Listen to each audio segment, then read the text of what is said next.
नमस्कार दोस्तों, मैं मनीष राजपूत स्वागत करता हूं आपका प्रश्नोत्तरी मंच मॉक टेस्ट में। आज हम यहां पढ़ने वाले हैं 14 से 16 फरवरी का करंट अफेयर्स।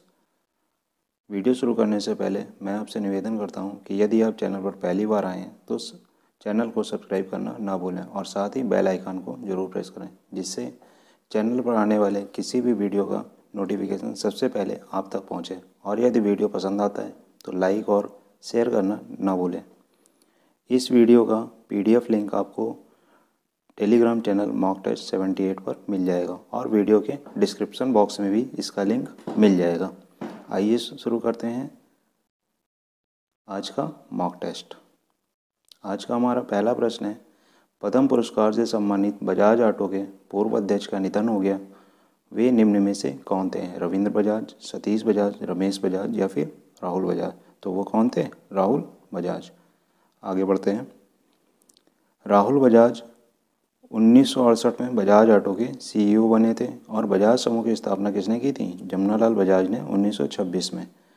और राहुल बजाज 1965 में बजाज समूह में शामिल हुए थे। आगे चलते हैं। अगला प्रश्न है, निम्नलिखित में से किसे जर्मनी के राष्ट्रपति के रूप में पुनः चुना गया? तो किसे चुना गया? Angela Merkel, George Random, Frank Walter Steinmeier या फिर रॉबर्ट कोहल। तो किसे चुना गया? इन्हें चुना गया है फ्रैंक वाल्टर स्टाइनमायर को। आगे चलते हैं। फ्रैंक वाल्टर स्टाइनमायर कौन है? इन्हें कब चुना गया? इन्हें चुना गया 13 फरवरी 2022 को। और कब ये इनका कौन सा कार्यकाल है? दूसरा कार्यकाल है। पहला कार्यकाल कब से था? पहला कार्यकाल 2017 से 22 था। ठीक है। और फ्रैंक वाल्टर स्टाइनमायर 2017 से जर्मनी के राष्ट्रपति थे। इससे पहले वे 2007 से 2009 तक जर्मनी के वाइस चांसलर भी रहे थे। ठीक है। आगे चलते हैं। कृषि उत्पाद निर्यात विकास प्राधिकरण एपिडा ने हाल ही में अपना कौन सा स्थापना दिवस मनाया? तो कौन सा मनाया? 11 फरवरी को 30वां स्थापना दिवस, 9 फरवरी को 33वां स्थापना दिवस, 14 फरवरी को 36वां स्थापना दिवस या फिर 13 फरवरी को 36वां स्थापना दिवस। तो इन्होंने मनाया है 13 फरवरी को 36वां स्थापना दिवस। ठीक है। आगे चलते हैं। 13 फरवरी 2022 को द्विपक्षीय संबंधों के विकास की समीक्षा करने के लिए निम्न में से किस मंत्री ने फिलीपींस का दौरा किया? तो किसने किया? विदेश मंत्री, रक्षा मंत्री, स्वास्थ्य मंत्री या फिर प्रधानमंत्री। तो फिलीपींस का दौरा किया विदेश मंत्री ने। विदेश मंत्री कौन है इस समय? डॉक्टर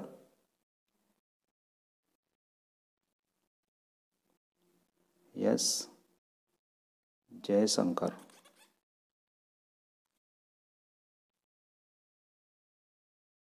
ठीक है। कौन है इस समय? एस जयशंकर। आइए आगे चलते हैं। तो फिलीपींस के बारे में जानते हैं। फिलीपींस क्या है? फिलीपींस दक्षिण पूर्व एशिया में एक द्वीप समूह देश है और इसके राष्ट्रपति कौन है? रोड्रिगो दुतेर्ते हैं और ये फरवरी 2022 के अनुसार है। आगे बदल भी जाएंगे। राजधानी क्या है? मनीला है और मुद्रा क्या है? फिलीपीन पेसो है। इसके बाद आगे चलते हैं। केंद्र सरकार ने पुलिस बलों के आधुनिकीकरण और सुधार के लिए एक योजना को मंजूरी दी है। योजना का नाम एवं अवधि क्या है? तो क्या योजना बनाई है? पुलिस सुधार योजना 4 वर्ष के लिए, अम्ब्रेला योजना 7 वर्ष के लिए या फिर अम्ब्रेला योजना 5 वर्ष के लिए या इनमें से कोई नहीं। तो सही ऑप्शन है हमारा थर्ड ऑप्शन, अम्ब्रेला योजना 5 वर्ष के लिए। कब से कब तक है? 2021-22 से 2025-26 तक। ठीक है। इसके बाद आगे चलते हैं। फरवरी के दूसरे सोमवार को प्रत्येक वर्ष कौन सा दिवस मनाया जाता है? तो कौन सा दिवस मनाया जाता है? मिर्गी दिवस, राष्ट्रीय उत्पादकता दिवस, विश्व दलहन दिवस या विश्व रेडियो दिवस। तो मनाया जाता है आपका क्या? विश्व मिर्गी दिवस। विश्व नहीं, सिर्फ मिर्गी दिवस। ठीक है। और इस साल ये कब पड़ा है? ये इस साल पड़ा है 14 फरवरी को। ठीक है ना। आइए चलते हैं अगले प्रश्न की तरफ। हाँ, उससे पहले इम्पॉर्टेंट डेज ऑफ फरवरी। तो फरवरी के महत्वपूर्ण दिन कौन कौन से हैं? ये आपके सामने सारे लिखे हुए हैं। ठीक है। यहाँ पे भारतीय तट रक्षक बल स्थापना दिवस कब हुआ था? 1 फरवरी को, और विश्व आर्द्र दिवस, भूमि आर्द्र दिवस 2 फरवरी को, विश्व कैंसर दिवस 4 फरवरी को, राष्ट्रीय क्रम निर्माण दिवस 10 फरवरी को, विश्व दलहन दिवस ये भी कब हुआ था 10 फरवरी को, राष्ट्रीय महिला दिवस 13 फरवरी को, और विश्व रेडियो दिवस ये भी 13 फरवरी को, विश्व सामाजिक न्याय दिवस 20 फरवरी को, अंतर्राष्ट्रीय मातृभाषा दिवस 21 फरवरी को, विश्व स्काउट दिवस 22 फरवरी को, केंद्रीय उत्पाद शुल्क दिवस 24 फरवरी को, और विश्व एनजीओ दिवस 27 फरवरी को, विश्व राष्ट्रीय विज्ञान दिवस, यानी विश्व नहीं राष्ट्रीय विज्ञान दिवस 28 फरवरी को। ठीक है, तो ये फरवरी के जो हैं आपके महत्वपूर्ण दिवस हैं। इसके बाद चलते हैं आगे। पूर्व प्रधानमंत्री स्वर्गीय अटल बिहारी वाजपेयी की जीवनी अटल बिहारी वाजपेयी को किसने लिखा? नरेंद्र मोदी, कुमार विश्वास, सागरिका घोष या प्रसून जोशी? तो इसे लिखा है किसने? सागरिका घोष ने। ठीक है, सागरिका घोष जो हैं वो एक पत्रकार हैं और इन्होंने India's most powerful prime minister नाम की पुस्तक को भी लिखा है। ठीक है, इसके बाद आगे चलते हैं। विश्व प्रसिद्ध मरु उत्सव कहाँ मनाया जाता है? श्री गंगानगर में मरु उत्सव है तो श्री गंगानगर राजस्थान, जैसलमेर राजस्थान, जोधपुर राजस्थान या कच्छ गुजरात? तो कहाँ मनाया जाता है? ये मनाया जाता है आपका जैसलमेर राजस्थान। ठीक है, और कब से शुरू हुआ है ये इस साल शुरू हुआ है 13 फरवरी से। ठीक है, और कहाँ शुरू हुआ है? शुरू हुआ है जैसलमेर के पोखरण में। ठीक है, आइए चलते हैं अगले प्रश्न की तरफ। प्रश्न संख्या 9। संस्कृति मंत्रालय द्वारा 15-16 फरवरी 2022 के बीच आयोजित होने वाले अपनी तरह के पहले वैश्विक शिखर सम्मेलन भारत में संग्रहालयों की पुनर्कल्पना का आयोजन कहाँ हो रहा है? लखनऊ, हैदराबाद, कोलकाता या दिल्ली? तो इसका आयोजन हो रहा है कहाँ पे? हैदराबाद में। ठीक है, अगला प्रश्न। फरवरी 2022 में कैंसर की रोकथाम के लिए होप एक्सप्रेस की घोषणा किस राज्य ने की? तो होप एक्सप्रेस कैंसर की रोकथाम के लिए होप एक्सप्रेस की घोषणा किस राज्य ने की? केरल, नई दिल्ली, महाराष्ट्र या फिर मध्य प्रदेश? तो होप एक्सप्रेस की जो है घोषणा की है महाराष्ट्र ने। ठीक है, आइए जानते हैं महाराष्ट्र को। महाराष्ट्र क्या है? एक राज्य है। ठीक है, और इसकी राजधानी क्या है? मुंबई। जिलों की संख्या क्या है? 36। लोकसभा सीटें कितनी हैं? 48। और राज्यसभा सीटें हैं 19। अब इसका जानते हैं राष्ट्रीय उद्यान कौन कौन से हैं? चंदौली राष्ट्रीय उद्यान, गूगामल राष्ट्रीय उद्यान, नवेगांव राष्ट्रीय उद्यान, पेंच राष्ट्रीय उद्यान, संजय गांधी राष्ट्रीय उद्यान और ताडोबा राष्ट्रीय उद्यान। ठीक है, और बांध कौन से हैं प्रमुख? तो बांध हैं आपके कोयना बांध, कहाँ पे है? कोयना नदी पे। जैकवाड़ी बांध गोदावरी नदी पे, विल्सन बांध प्रवर नदी पे, वैतरणा बांध वैतरना नदी पे और मूला बांध मूला नदी पे। ठीक है, आइए चलते हैं आगे। फरवरी 2022 में 100% प्लास्टिक न्यूट्रल वेस्ट कंपनी बन गई है। कौन सी बन गई है? पतंजलि, वैद्यनाथ, जियोमार्ट या फिर डाबर? तो ये बन गई है आपकी डाबर। ठीक है, और डाबर जो है वो विश्व की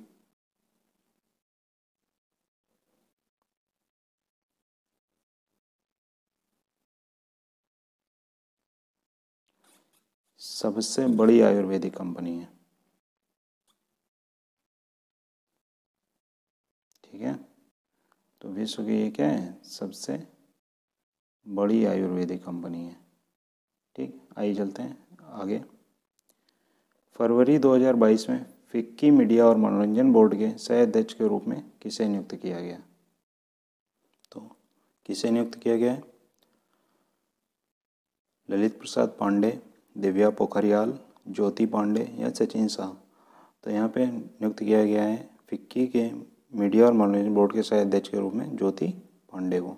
ठीक है, फिक्की का फुल फॉर्म क्या होता है? फिक्की का फुल फॉर्म है federation of Indian chambers of commerce and industry. ठीक है, आइए अगला चलते हैं आगे। अभी हाल ही में किस कंपनी ने भारत में सेमीकंडक्टर्स के निर्माण के लिए फॉक्सकॉन के साथ साझेदारी की? टाटा समूह, आदित्य बिरला समूह, वेदांता लिमिटेड या फिर रिलायंस इंडस्ट्रीज। तो किसके साथ की है? वो की है वेदांता लिमिटेड के साथ। ठीक है, चलिए आगे चलते हैं। अपने मोबाइल एप्लीकेशन के माध्यम से ग्रामीण आबादी के लिए स्वास्थ्य एवं पशु बीमा प्रदान करने के लिए एग्रीटेक स्टार्टअप फॉर्म्स ने किसके साथ साझेदारी की? HDFC general insurance, Bajaj general insurance, Kotak Mahindra general insurance या फिर रिलायंस जनरल इंश्योरेंस। तो इसकी है एग्रीटेक स्टार्टअप फॉर्म्स ने किसके साथ की है? वो की है उसने रिलायंस जनरल इंश्योरेंस के साथ। ठीक है, आगे आते हैं। 2022-23 के कार्यकाल के लिए ICAI के अध्यक्ष के रूप में किसे चुना गया है? अनिकेत, सुनील तलाटी, विनीत जोशी, देवाशीष मित्रा, इलकर सैयद। तो इसे चुना गया है, किसे चुना गया है? देवाशीष मित्रा को। ठीक है, चलिए ICAI क्या है? ICAI institute of chartered accountants of India और अनिकेत सुनील तलाटी ऑप्शन में भी थे ये, इनको अनिकेत सुनील तलाटी को संस्थान के उपाध्यक्ष के रूप में चुना गया है। ठीक है, आइए चलते हैं आगे। फरवरी 22 में किसे एयर इंडिया का मुख्य कार्यकारी अधिकारी और प्रबंध निदेशक के रूप में नियुक्त किया गया है? रतन टाटा, एयर इंडिया का मुख्य कार्यकारी अधिकारी यानी CEO कौन है? रतन टाटा, साइरस मिस्त्री, इलकर आईसी या विजय शेखर शर्मा। तो कौन है? ये हैं इलकर आईसी। ठीक है, इसके बाद आते हैं अगले प्रश्न की तरफ। यहाँ पर उससे पहले एक छोटी सी जानकारी। एयर इंडिया की शुरुआत टाटा समूह ने 1932 में की थी और देश को स्वतंत्रता मिलने के बाद पश्चात 1953 में इसका क्या कर दिया गया था? राष्ट्रीयकरण कर दिया गया था। आइए चलते हैं आगे। अंतर्राष्ट्रीय चाइल्डहुड कैंसर दिवस हर साल कब मनाया जाता है? 14 फरवरी, 17 फरवरी, 15 फरवरी या फिर 9 फरवरी। तो ये मनाया जाता है अंतर्राष्ट्रीय चाइल्डहुड कैंसर दिवस कब मनाया जाता है? ये मनाया जाता है 15 फरवरी को। ठीक है, हमारा ऑप्शन नंबर 3 एकदम सही हो जाएगा। इसके बाद इस बार the theme of 21-22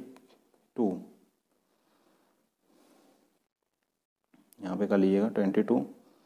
the theme for 2021-22 is क्या है? Better survival is achievable. ठीक है, और हैशटैग क्या है? हैशटैग है थ्रू योर हैंड्स। ठीक है, और इसे आप सर्च कर सकते हैं सोशल मीडिया पर। कहाँ पर सर्च कर सकते हैं? सोशल मीडिया पर। ठीक है, आइए चलते हैं आगे। फरवरी 2022 में किस देश ने अपने यहाँ 50 वर्षों में पहली बार आपातकालीन नियम को लागू किया? आपातकालीन अधिनियम को लागू किया? हॉलैंड, पोलैंड, इजराइल या कनाडा। तो क्या है सही यहाँ पर? कनाडा। ठीक है, 18 नंबर क्वेश्चन का ऑप्शन कौन सा सही है? 4 नंबर। चलिए, कनाडा क्या है? कनाडा एक देश है और उसकी राजधानी क्या है? ओटावा, और मुद्रा क्या है? Canadian dollar. ठीक है, अगला पॉइंट क्वेश्चन। किशनगंज दिल्ली में विश्व स्तरीय कुश्ती अकादमी की स्थापना निम्न में से कौन सा मंत्रालय कर रहा है? रक्षा मंत्रालय, खेल मंत्रालय, स्वास्थ्य मंत्रालय या रेल मंत्रालय। तो किशनगंज दिल्ली में विश्व स्तरीय कुश्ती अकादमी की स्थापना कौन कर रहा है? वो कर रहा है रेल मंत्रालय। ठीक है, इसके बाद कुछ पॉइंट्स। रेलवे ने देश में कुश्ती को बढ़ावा देने में महत्वपूर्ण भूमिका निभाई है। कुश्ती में अधिकांश ओलंपिक मेडल जो हैं वो किसने जीते हैं? वो जीते हैं रेलवे ने। ठीक है, कौन कौन? सुशील कुमार ने 2008 और 2012 में, साक्षी मलिक ने 2016 में, रवि कुमार और बजरंग पुनिया ने 2020 में। ठीक है, आइए चलते हैं आगे।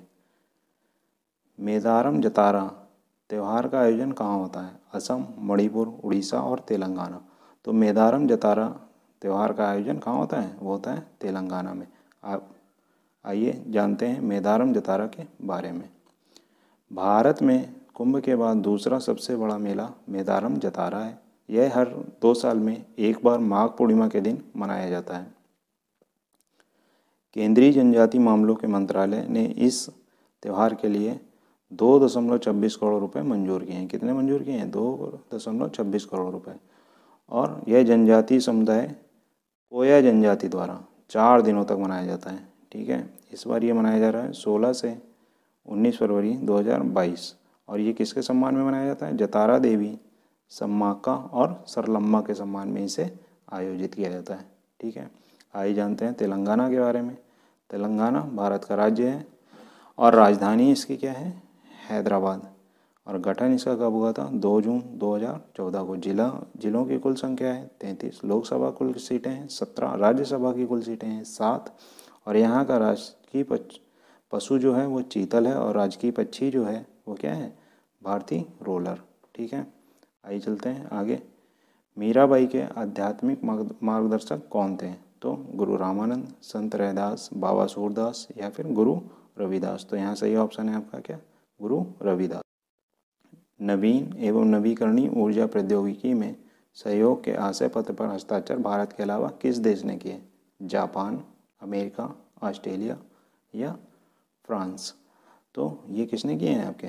ये किए हैं आपके ऑस्ट्रेलिया ने। ठीक है, आइए चलते हैं हम अगले क्वेश्चन की तरफ। संध्या मुखर्जी जो कि बंग विभूषण से पुरस्कृत थी का निधन फरवरी 2022 में हो गया। वह एक प्रसिद्ध बंगाली गायिका थी, राजनीतिज्ञ थी, अभिनेत्री थी या राज्यपाल थी। तो वो क्या थी? वो एक गायिका थी। ठीक है, आइए चलते हैं अगले प्रश्न की तरफ। समुद्री प्रदूषण का मुकाबला करने पर एक अंतर्राष्ट्रीय कार्यशाला आयोजित करने के लिए भारत ने निम्नलिखित में से किन देशों के साथ साझेदारी की है? तो किसके साथ की है? जापान, रूस, इजराइल और जापान, ऑस्ट्रेलिया और श्रीलंका या फिर ऑस्ट्रेलिया और सिंगापुर।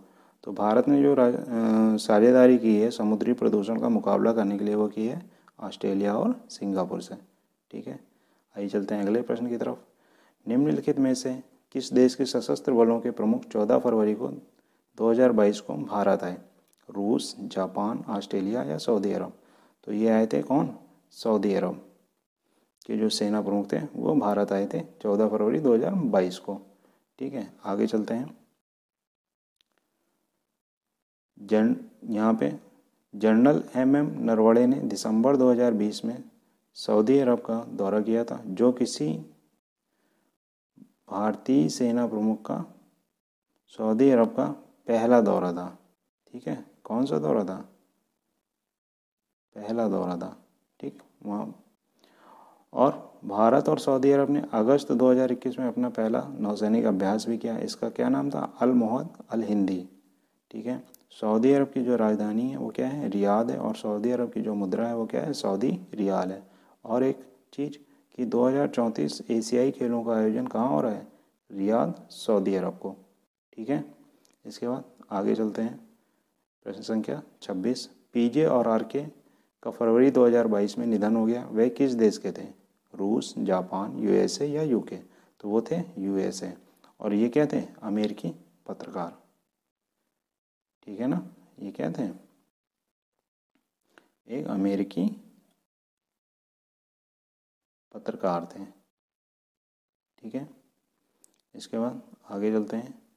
हर घर जल योजना के लिए केंद्रीय बजट में कितनी धनराशि आवंटित हुई? हर घर जल योजना के लिए केंद्रीय बजट में कितनी धनराशि आवंटित हुई है? 1,50,000, 1,00,000 करोड़, 50,000 करोड़, 75,000 करोड़ या 60,000 करोड़। तो कुल कितनी धनराशि आवंटित हुई है? वो हुई है 60,000 करोड़। आइए जानते हैं हर घर जल योजना को। ये योजना 15 अगस्त 2019 को लागू की गई थी जल जीवन मिशन के अंतर्गत। जल जीवन मिशन ने देश के 9 करोड़ ग्रामीण घरों में स्वच्छ नल का पानी उपलब्ध कराने का कीर्तिमान क्या किया है? हासिल किया है। क्या प्रश्न है हमारा? प्रश्न संख्या 28। सतत विकास लक्ष्यों को प्राप्त करने की दिशा में काम में तेजी लाने के लिए नई डिजिटल रणनीति 2022-25 किसके द्वारा शुरू की गई? यूनेस्को, WHO, ILO या UNDP। तो किसके द्वारा शुरू की गई है? ये शुरू की गई है UNDP के द्वारा। ठीक है, आगे बढ़ते हैं। ऐप A23 के ब्रांड एम्बेसडर के रूप में किसे नियुक्त किया गया? अब ऐप A23 क्या है? ये एक गेमिंग ऐप है। ठीक है ना, तो ये क्या है? आपका गेमिंग ऐप है। तो इसके ब्रांड एम्बेसडर कौन है? Salman Khan, Shahrukh Khan, John Abraham, Akshay Kumar. तो ये हैं आपके क्या? शाहरुख खान। ठीक है, इसके बाद वीडियो का अंतिम क्वेश्चन, इस वर्ष के वित्तीय साक्षरता सप्ताह का थीम क्या है? वित्तीय साक्षरता सप्ताह का थीम क्या है? गो digital, go secure, go security, go safe, digital security in best hand और इनमें से कोई नहीं। तो क्या है? गो डिजिटल, गो सिक्योर। और वित्तीय साक्षरता सप्ताह क्या है? आइए जानते हैं। वित्तीय साक्षरता सप्ताह जो है लोगों तक वित्तीय शिक्षा का संदेश पहुंचाने के लिए रिजर्व बैंक 14 से 18 फरवरी तक वित्तीय साक्षरता सप्ताह मनाता है। भारतीय रिजर्व बैंक देश भर में एक विशेष विषय पर वित्तीय शिक्षा संदेशों का प्रचार करने के लिए 2016 से हर साल वित्तीय साक्षरता सप्ताह आयोजित कर रहा है। ठीक है, इसके बाद तीसरा पॉइंट क्या है? वित्तीय साक्षरता सप्ताह के दौरान आरबीआई 3 संदेश डिजिटल लेनदेन की सुविधा, डिजिटल लेनदेन की सुरक्षा और ग्राहकों की सुरक्षा को क्या करेगा? प्रसारित करेगा। ठीक है, उम्मीद करता हूँ कि आपको वीडियो पसंद आया होगा। अगर वीडियो पसंद आया है तो वीडियो को लाइक और शेयर ज़रूर करें, और अगर चैनल पर पहली बार आए हैं तो चैनल को सब्सक्राइब करना ना भूलें, और साथ ही बेल आइकन को भी प्रेस करें ताकि चैनल पर आने वाला कोई भी वीडियो का लिंक आपके पास तक सबसे पहले पहुंचे। और इस वीडियो की PDF फाइल पाने के लिए ज्वाइन करें टेलीग्राम चैनल मॉक टेस्ट 78। अंत तक वीडियो में बने रहने के लिए आप सभी का बहुत बहुत धन्यवाद।